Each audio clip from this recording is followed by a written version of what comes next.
It was Emily's first day as a hospice nurse. She arrived at the secluded manor house ready to care for Mr. Thomas, her elderly patient. The house itself filled Emily with unease. It was old and decrepit, with peeling wallpaper and creaking floorboards.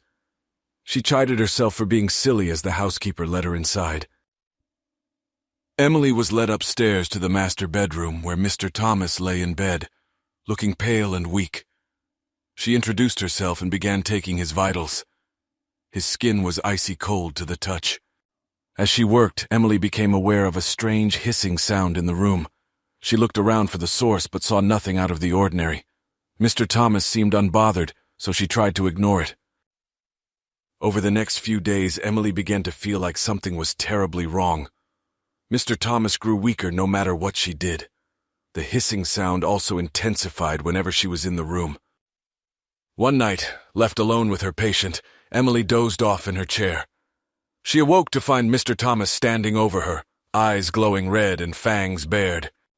Emily screamed and stumbled back as Mr. Thomas let out an unearthly wail. His body contorted, skin stretching into hideous proportions. Emily turned and fled from the room. She had to get out of the house. Emily raced down the hall, the creature's shrieks echoing after her. It sounded like there were more than one now.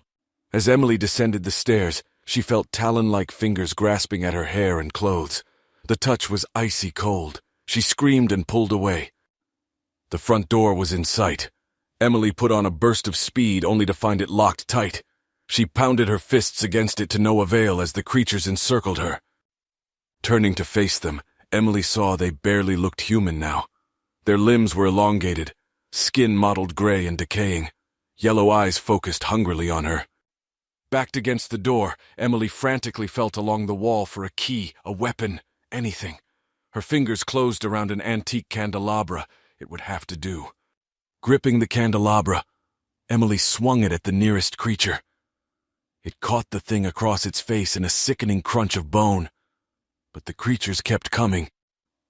Emily fought with all her might, candelabra cracking skulls and shattering limbs.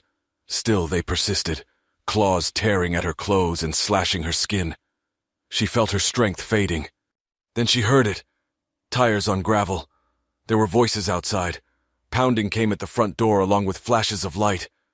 Someone was trying to get in. With a final swing of the candelabra, Emily felled the last creature. A key turned in the lock and the door swung open. Beyond stood the housekeeper and gardener wielding flashlights. "Quick, child, out you go!" the housekeeper cried, herding Emily outside. Behind her, the creatures dissolved into vapor as light flooded the hallway. Safe outside, Emily collapsed in relief. The housekeeper explained that Mr. Thomas had passed away long ago. What lurked inside were evil spirits hungering for the living. Daylight soon banished the last remnants of the creatures from the manor, but Emily knew she would never forget that terrifying night, or the evil that dwelt within the house. She quit her nursing job the very next morning, grateful to have escaped the manor house with her life. But deep down, Emily feared remnants of the evil yet lingered, waiting for another chance to feed.